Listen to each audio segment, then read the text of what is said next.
Charente, amis de la nature, bonjour et bienvenue dans cette nouvelle vidéo sur Terre d'Avalon. Vidéo où je vais vous présenter une plante de nos montagnes, la digitale à petites fleurs. Bien sûr, vous l'aurez remarqué, elle a une grande différence avec sa cousine, la digitale pourpre. Elle est jaune. Son nom latin, c'est Digitalis lutea, de la famille des Scrophulariacées. Vous la trouverez également placée sous la famille des Plantaginacées. Contrairement à la grande digitale pourpre, cette digitale à petites fleurs est beaucoup plus petite. Ici, elle mesure à peu près 50 cm de haut, mais elle peut atteindre jusqu'à 1 mètre. Sa composition botanique est très simple. Elle est constituée de tiges uniques, comme ceci, qui partent du sol. Et les feuilles qui sont autour sont très nervurées.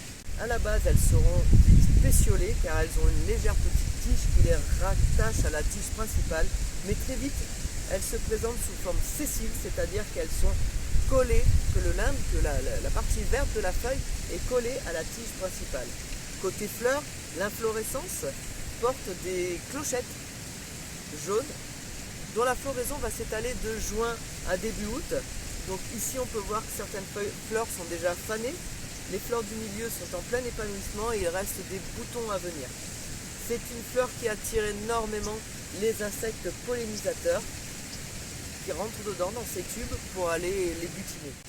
La digitale est connue pour sa toxicité, c'est une plante en effet dangereuse, voire mortelle.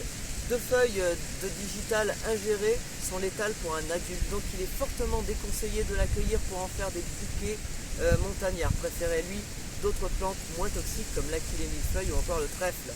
Il faut savoir que cette digitale à petites fleurs est protégée dans nos montagnes, donc ne pas non plus la détruire. Elle fait partie de cette biodiversité et elle est très importante pour ces milieux alpins. Elle peut pousser jusqu'à 1700 mètres sur des sols qui sont particulièrement calcaires.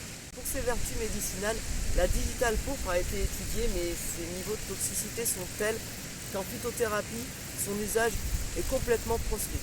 Par contre, dans les temps plus reculés, on l'utilisait car on pensait qu'elle avait des vertus magiques, notamment celle de repousser les mauvais esprits qui pouvaient s'immiscer dans les habitations. Pour cela, on prenait de l'eau, faisait macérer des feuilles et des fleurs de digitale dans cette eau, et cette eau servait à nettoyer de fond en comble les maisons, les encadrements de fenêtres pour que les esprits maléfiques ne puissent y pénétrer, ainsi que les encadrements de portes, mais aussi les dalles, car pensait-on, les esprits infernaux pouvaient remonter des enfers par les interstices et pénétrer dans les maisons et amener donc toute la malveillance sur l'habitation. Ici on peut voir un bourdon qui vient butiner allègrement cette plante. Voilà les amis, je vous laisse profiter des images de près que j'ai réalisées pour vous et je vous dis à très bientôt dans une prochaine vidéo. Bye bye.